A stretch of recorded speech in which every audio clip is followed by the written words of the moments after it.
Welcome to Sword and Shield, the official podcast of the 960th Cyberspace Wing.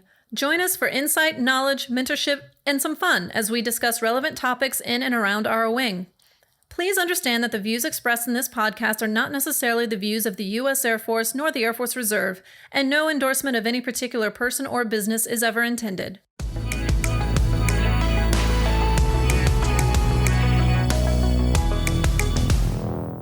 Welcome to another episode of the Sword and Shield. I'm Chief Master Sgt. Christopher Howard, Superintendent of the 960th COG, and today with me I have... Howdy, y'all. It's Bud Boehnke. I'm the CCO for the 960th Cyber Wing.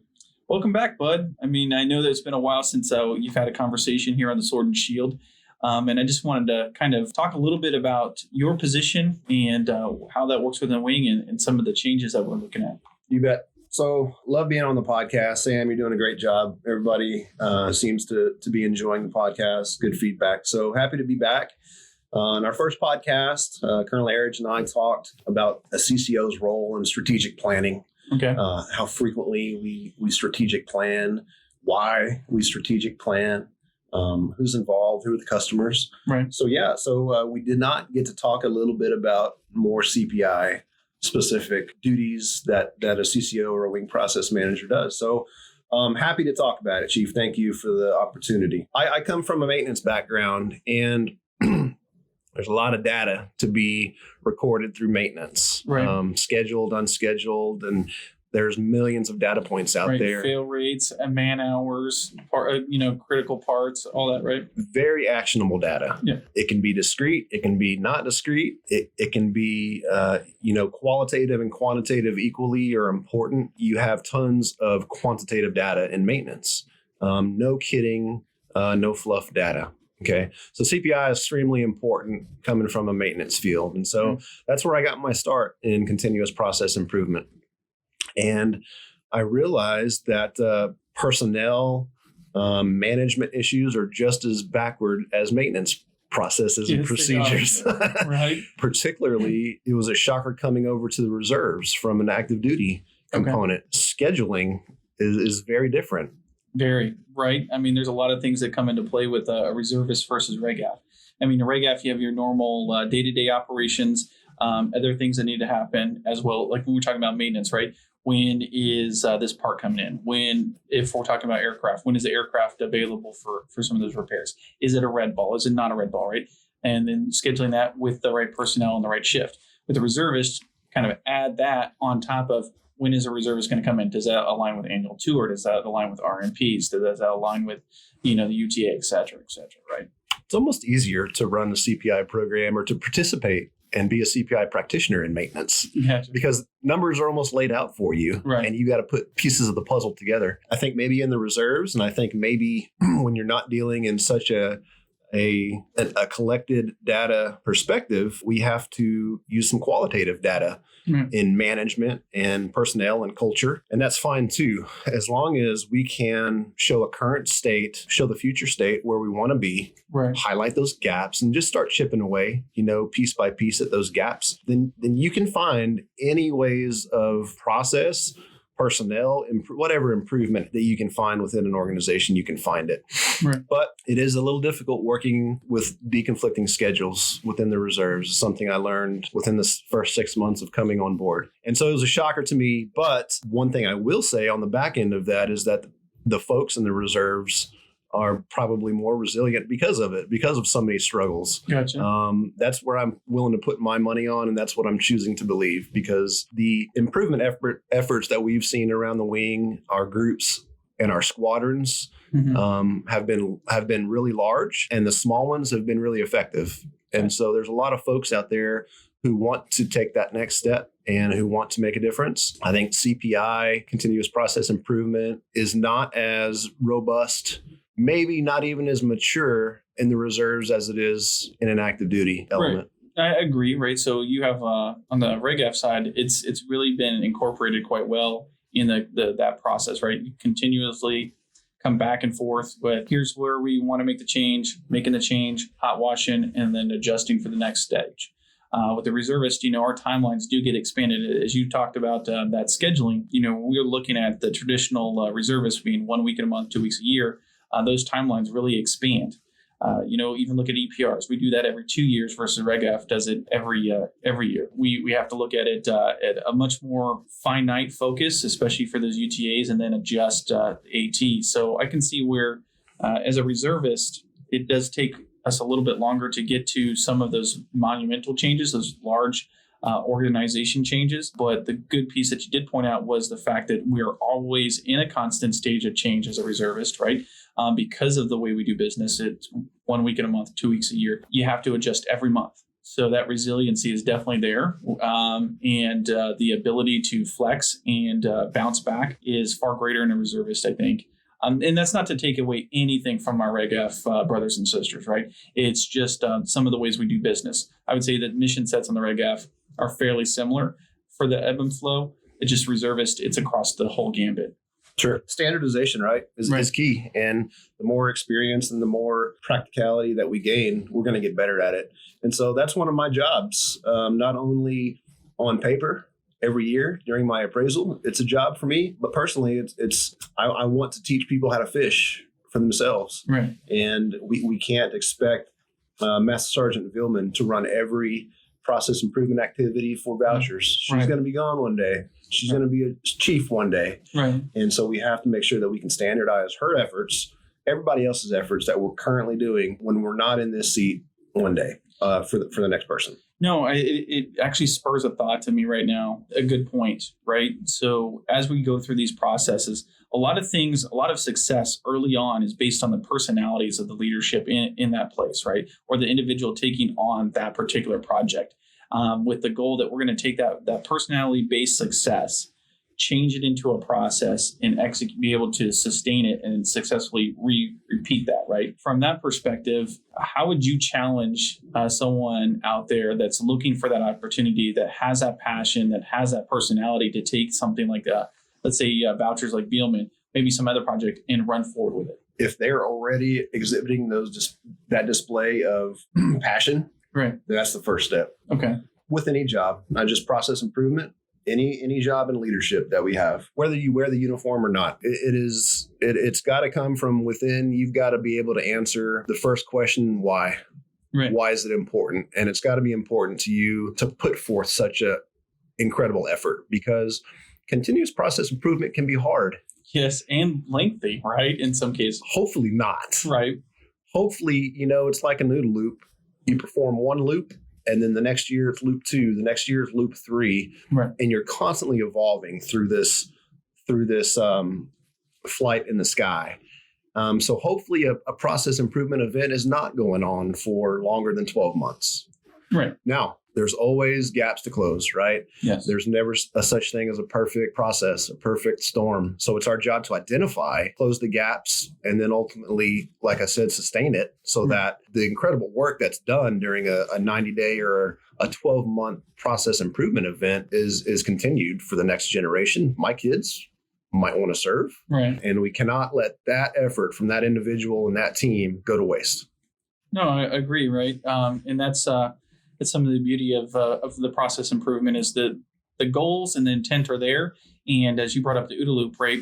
As we go through that first cycle, and in some projects, it may be only a month or so in that first loop before we move on to the next, is we can always adjust, right? So I know personally from being one of the wing priority owners for a period of time, is we came in there with a set of assumptions and we came in there with a set of goals.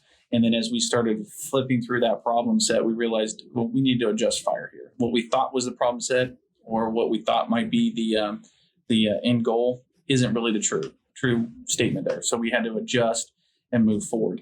And I think that kind of leads us to the next piece of kind of pulling resiliency and some of these opportunities is how do we take that and make this into a leadership moment and help develop our airmen? Yeah. So passion, again, number one, you have to be passionate about people, helping, and be an advocate for change. Number two, teamwork and communication is extremely crucial, no matter what we do, whether I'm a janitor or whether I'm a wing commander.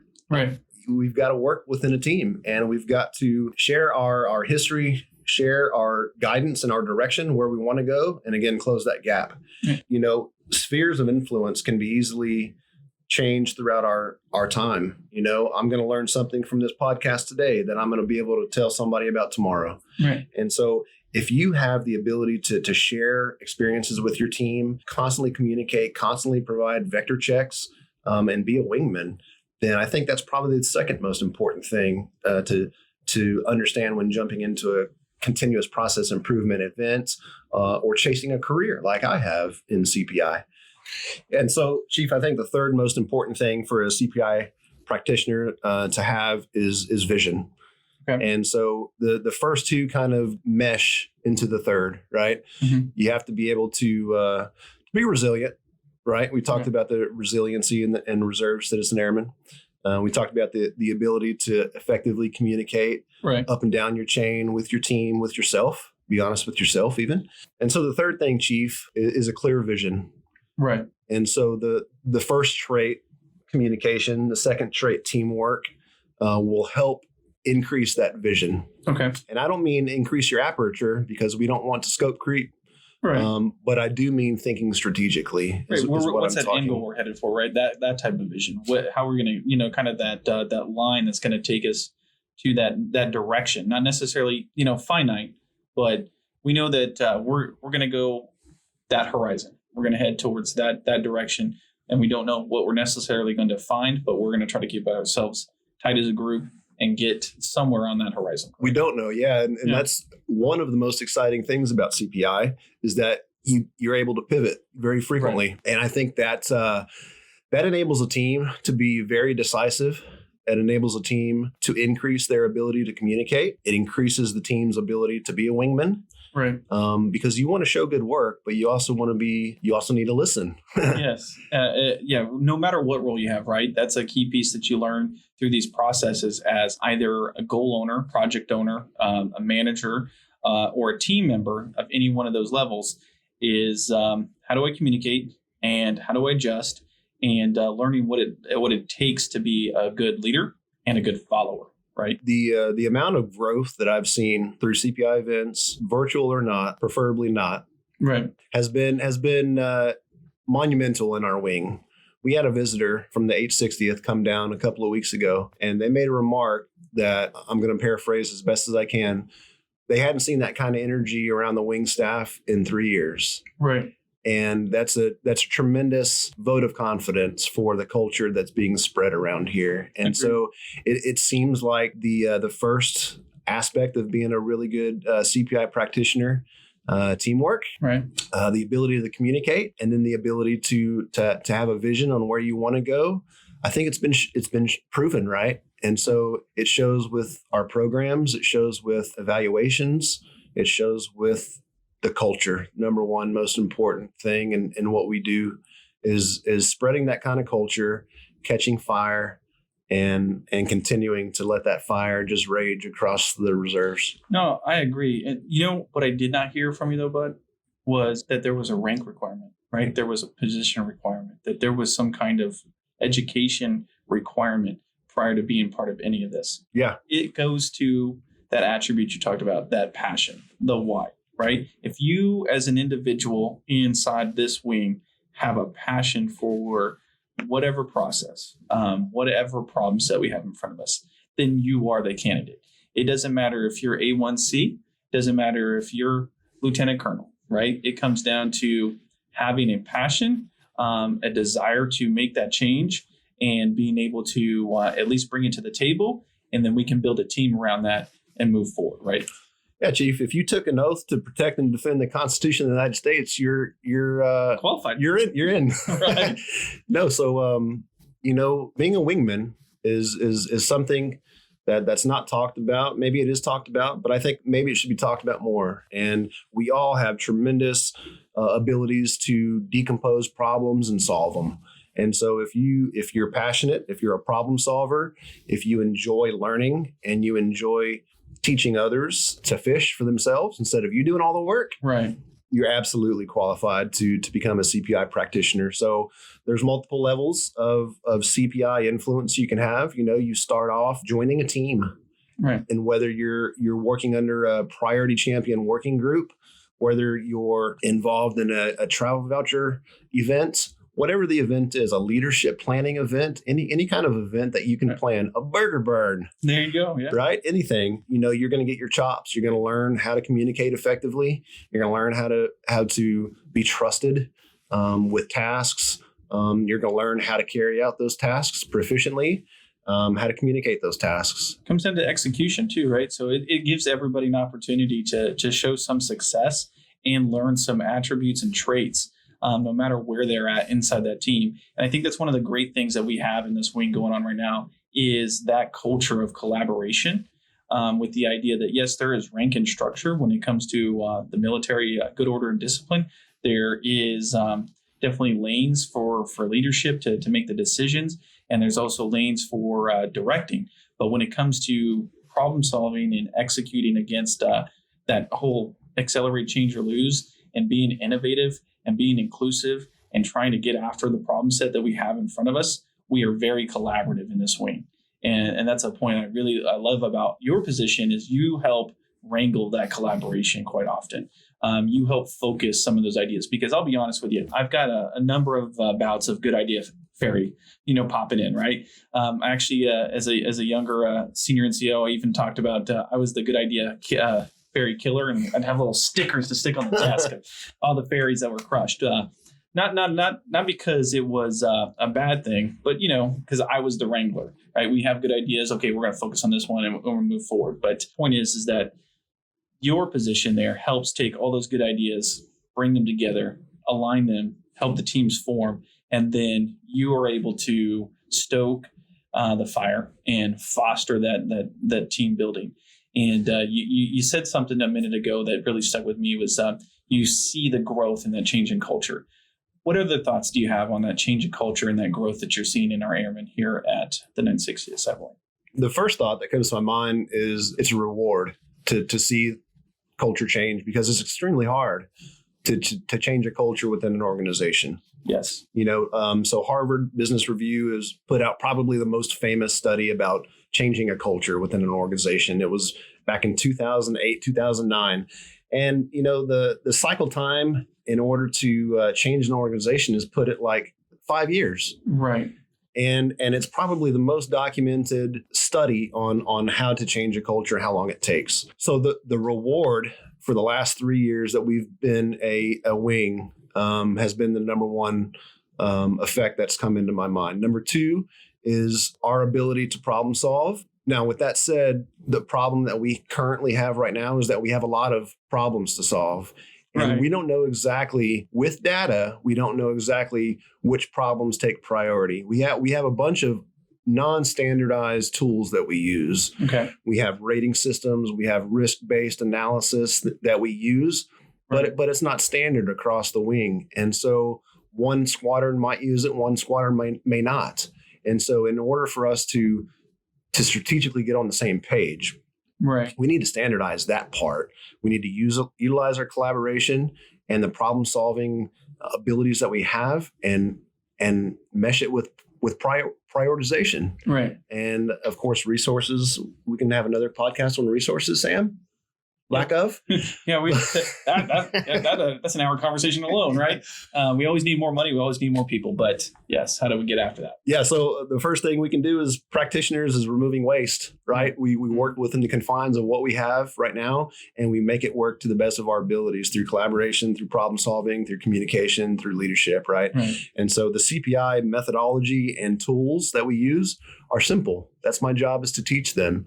And so I like that part. But again, the greatest thing that I see is the growth and maturity of not just the organization, but the people, myself, everybody that I work with. It's great to see smiling faces around the wing. I don't know if they were here 3 years ago. I'm sure there were, right? I won't look back in a kind of a dark spot, but I'd definitely say that we've seen a lot of growth, right? When we look at the maturity of the organization as a whole, we are still fairly new as an organization. And during those first days of an organization, there tends to be a lot of scrapping things together. So there was a lot of pressure putting on a lot of people. There was a lot of problem sets, as you've already identified, that were set at people's feet. And maybe in that moment, there was a suffocation of that culture and suffocation of being able to get after it because it was just so overwhelming.